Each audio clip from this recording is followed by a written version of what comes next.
Hello and welcome to one of my school projects, but this was a fun one, a bit more fun than usual, because I get to talk about Namibia. So Namibia is a very unique and interesting nation in the southern half of Africa, and it has a very rich history. To start, we're going to be going down the timeline from basically as far back as we know to today in a sort of simplified, um, edible history of this very big, unique country. So to start, we have the wildlife. Here is gazelle and onyx, which is not a stone only apparently, but onyx and gazelles are two of some of the most common animals in Namibia. Down here we have hopefully animals you can all name by yourself, which is giraffe, lion, uh, buffalo, and so these creatures very common. So like I said, 90% of Namibia is empty. So you have this huge wilderness that is mostly untouched. The gazelle and the onyx are very common staples in Namibian food. So like a lot of very meat-based food. And if you look it up, like Namibian food, it looks pretty appetizing. The tribes tend to have cattle and stuff, so we're going to get to the tribes. But they tend to be cattle farmers. So there's cow, goats. I don't believe there's sheep. There's just a lot of standard African creatures. There's also elephants, all sorts of things. Namibia is also believed to be home of some of the oldest life on Earth. There is samples of like bacterial stuff that is over 500 million years old, supposedly, that we found. So like those are it's not as much as some places, but it is quite significant. Here's a helpful visual to show you the wildlife. In the wilds of Namibia, we see a wild gazelle prowling through the woods. Here we have the tribal people of Namibia. So on the top, you see the San people. Not sand, San people. They are a Stone Age group. They do not practice metalworking other than they have some metal in their jewelry. And then obviously what they've gotten from people beyond their tribe in the area. So the San people are a hunter-gatherer era technology-wise, but they do have a lot of agriculture, specifically in the form of cattle, like I mentioned. So a lot of cows and goats is the main forces of their farming industries. Below this is the one second, the Omowambo, Ovambo. I don't know. I'm not a linguistic expert, but those are the Ovambo, and they are much more advanced. So before the colonizers came, they were kind of the colonizers among other tribes. So the oldest inhabitants of the land, living as they did thousands of years ago, are the San people. But then below, among other tribes, I believe that the Himba, there's a lot with names I cannot pronounce, but it's quite unique. And they all came in. The most recent that actually came in were the 1400s, which in Europe, there was like castles and full steel plate and the first guns. And here, there was a bunch of tribes migrating south into the land, looking for arable land, which means farmable, or agricultural. They didn't find that much, except for in like northwestern, where there's a river, so that's technically part of Namibia, even though it wasn't. We have some cave art, so there's a lot of cave art from there. This is just kind of one of the more common examples of it, so I liked it as well. So here we have, I believe, Diego Cao. So Diego Cao, Diego Cao. He was one of the earliest Portuguese explorers of Namibia. So he wasn't going to Namibia, but he was going south, trying to get around Africa. I believe he did not. But as he was charting that course for the Portuguese, he put up several of the padros, which are these special stone markers that show, like, this is Portuguese land. So there's I believe there was a couple other people who went there between the two. So you see there's two people, so hopefully foreshadowing. So he also did not crash on Skeleton Coast, which is why he has a portrait of himself. And then this guy, he is Diego, or no, sorry, that's Bartolomeu Diaz. So Bartolomeu Diaz, this is Diego. That's Bartolomeu Diaz. He was another explorer. He was going all the way south. So he left Portugal from Europe. It's not as far as like Britain, but Portugal down around Africa. He was trying to get to Asia, which he did for Portugal. But he also stopped in Namibia, and established one of the earliest towns there. The name escapes me, but it wasn't very significant, and it wasn't for a long time. So this whole coastline, called the Skeleton Coast, basically empty, super deadly. And here's a helpful visual. Oh boy, as the ship that bombed Jesus, I sure do look forward to exploring this new coast. So that's our helpful visual for that. So this is the Skeleton Coast. And when I was researching Namibia, this is my favorite part of it. It's really cool. So there's two winds. So the winds coming from the Indian Ocean in Africa and the Atlantic and everywhere else meet along the Skeleton Coast. And they produce fog. You can see fog in this photo quite a bit, but not as much as it can be. And what the fog did, for centuries, it deceived sailors into thinking, oh, this is safe land, when it really wasn't. So they were like, okay, well, we'll dock our ship here in this port. And there's no ports for hundreds of miles there. So when I say port, I mean a little cove, alcove, bay, sandbar. So the only port along the whole area is one sandbar that just is out enough for ships to fit there, and that's where all the stuff is. But for a long time, the fog makes you think that the beaches, which are quite wide, I think, you can see how wide the beaches are in some of these photos. But the beaches, they look like water, they look like safe, okay, we can park there, so they just run aground, which doesn't happen anymore. It hasn't happened in my lifetime. There's been crashes, there's always crashes, but not on the Skeleton Coast because of that. So it's quite interesting. There's also a lot of skeletons there because there's not really much to eat them. Lots of seals. The seals are cool. That's a cool part. The Skeleton Coast is cool. It is also really known for its diamonds. This is also where a lot of Portuguese ships were, but it's also known for its diamonds. So these are, we jumped ahead in the timeline a bit, but these are a bunch of diamond harvesting things. This is one of the ships that go and they scrape the bottom of the ocean. Because in all the sand, there's just diamonds. So coming from deeper in Africa, there's a river that flows diamonds out of the eastern South Africa. That brings it here, and then the river flows into the ocean, so it comes out and disperses in the sand. So diamonds are very valuable. Namibia is in the top 20 diamond producers, which is a lot. It's where most of their money comes from, as well as uranium, but we don't get on that. But there's uranium, diamonds. That's what they're into. But this ship, really cool. It looks weird. I was looking at it and I was like, it's strange, but it's because they just put a bunch of those machines on it. So that machine, it just sucks diamonds out of the ground and just disperses them on the ground for the guys to go pick up. It's cool. And then below, we have what happens when you're so greedy. And it's one of those ships crashed. A lot older one. But yeah. All right, now we are on to the German colonization. So, the Portuguese were there. People were there. They explored there, but not really. People avoided it because 97% of them, 97% emptiness is not ideal for colony building.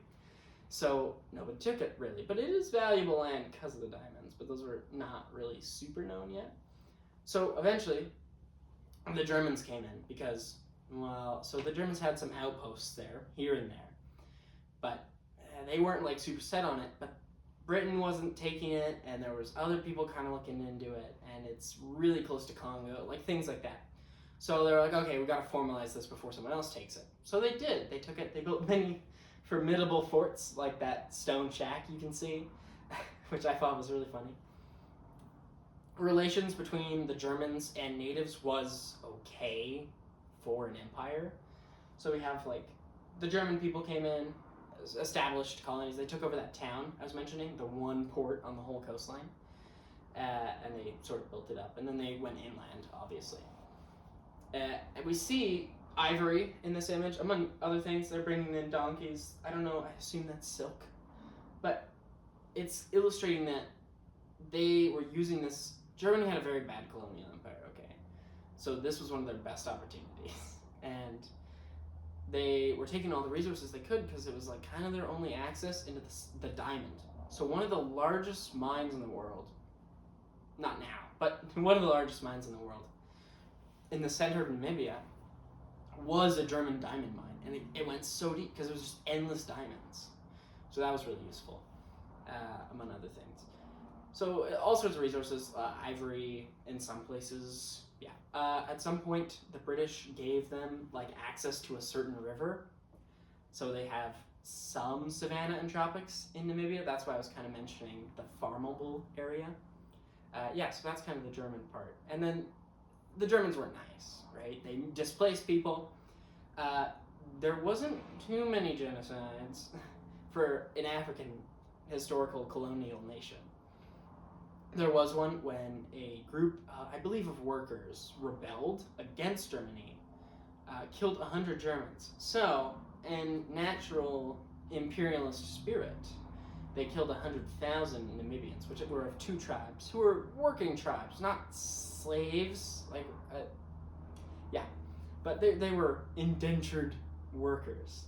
So, a few fought back, so then they just genocided 100,000 of them. There was two tribes there that were part of that, but it was also a big, like, working group. World War I. So I could explain all of World War I to you, but I'm going to assume you have some knowledge of it.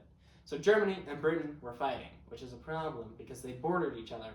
Well, they were really close in Europe, but they also bordered each other in Africa. So South Africa, which was British, was like, we probably shouldn't have enemies on our doorstep. And Britain was like, you guys should go get this while we can for a reason. So they did. Here we see some troops on camelback, which I think is just the coolest thing in like historical Africa, camelback artillery. But these troops, I believe they're British. Their hats have the same bend as the German ones, but just judging by their uniforms and their jawlines, we can assume they're British. They also, so something quite surprising, one of their commanders, I imagine with some others, was given 12 armored cars, which in today's words, that's like terrible. But back then, 12 armored cars, that's pretty good. That's like, yeah, we're going to win this. And they did. They won in 1915 in Namibia, which was only like halfway through World War I. And these cars also have machine guns on them, which is crazy. So for World War I, like armored cars with machine guns, they exist in lots of places. But that's a pretty good. That's like, in today's day, that'd be like an Abrams, right? In World War I. Here we see some South African or Namibian German troops. It's kind of hard to tell with these old photos because they aren't always labeled. But we see some troops there. I assume they're South African, and they were likely part of the army or forced into the army to go take Namibia, which they did very quickly. Now, so, future. South Africa has taken over Namibia, all of Namibia, among other nations there. So there was more colonies, German ones up there, Italian, like all sorts of places up and up. So eventually South Africa was given control of these, and they were, but they started forcing apartheid laws onto Namibia. Like, Namibia was never free of apartheid-like things, but South Africa's was fairly worse, right? So they started enforcing their apartheid, among other things, and that became a really big factor. So as that went on, Namibia didn't like it, obviously. They basically became a resource colony of a resource colony. So it wasn't great standing. So as South Africa is, they're reigning over much of South Africa. South Africa controlled South Africa, okay? A bunch of the nations started rebelling in, I believe, the 1960s. So 1966 to 1990, there was this big war called the South African Border War. I think there's another word in there, but it doesn't matter. South African Border War, really unique war actually, in the fact that it's all African nations. There's not very much outside involvement because by then the British Empire had ended. It's over today. But it wasn't. They weren't super involved. But South Africa, well, in the 60s they kind of were, but South Africa was fighting them, obviously, to maintain control. Other nations joined in because South Africa is a problem to them, right? So, independent nations, other nations that were colonies, all things like that. So they started going in, and the war lasted for a very long time. There was lots of standard African wars between post-colonial nations, like tragedies and stuff, all that sort of thing. However, eventually, it ended. So in 1990, on March 21st, South Africa was like, all right, we give up. More complex than that, but that's all you need. So eventually that happened, and that is also Namibian Independence Day. So Namibia got its independence, and yeah, so as that was happening, the Germans started paying the reparations. So in the 1990s, Namibia gained independence, and it began to form its own nation, which happened. And also, unfortunately for the tribes, there was also a major drought, like in the 90s, that killed like 90% of their livestock. So they're much smaller than they would be. Anyway, so the reparations started. This is a helpful visual for the German reparations. We're sorry, Mr. Namibia. Oh, thank you, Mr. Germany. Now I'll just go back to living my upper little income, very average African lifestyle. So Germany gave Namibia 1 billion euros in reparations for the genocide, which is pretty base to them. It's part of the Holocaust Memorial. Even though it wasn't the Nazis, it was still part of that. We're sorry. So they gave $1 billion, which is significant money. For big nations like Canada, that's nothing. But Namibia, that's pretty good. And today, Namibia is a pretty safe and ideal country to be in. Like, it's not the safest. There's minefields in the north from the SAB war, which is the South African Border War. So it's not like perfect, but there's no warlords, and crime under the Canadian like review for travel, the travel index, petty crime, which is the same as Italy, right? So it's pretty safe. It's very empty. 90% of the wealth is in 5% of the people's hands. So it's sort of it's very democratic. So they do have effective democratic elections. The earliest ones, when they were first being formed, which were guided by the UN, were legit, supposedly. When they're guided by the UN, it's always a little shaky. But, yeah, so Namibia is pretty good. You can see in the city photos here, that is Windhoek, which is the capital, and there's the flag, if you didn't guess. But it's a pretty decent country. They recovered pretty well. I imagine some of that's from help from Germany. They did have some time.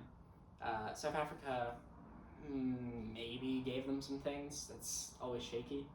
But it did turn out pretty good. There's a lot of multinationals there because diamonds, uranium. Yeah, but in the future, they do have a pretty good opportunity. So this is where my bet comes in, that Namibia is going to become a lot more important in future playing.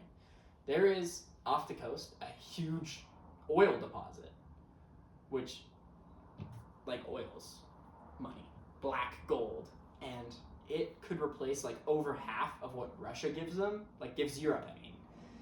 Over half of what Russia gives, like in oil, yearly, for a long time. So that's pretty significant, if they develop that, which they probably are gonna. Yeah, but otherwise, Namibia is a pretty safe, unique, lots of its tribal people are still around, despite genocide. It's an interesting country. And I'm really glad that I got to do it. It's also a very touristy country. Half like videos are all on tourism. Like anything on YouTube or online is on tourism. One of them, there's like 2 websites I found that are actually from Namibia. One of them is tourism, one of them is news. So that kind of shows you something. But yeah, Namibia, I'm very glad I got to do this project. And Namibia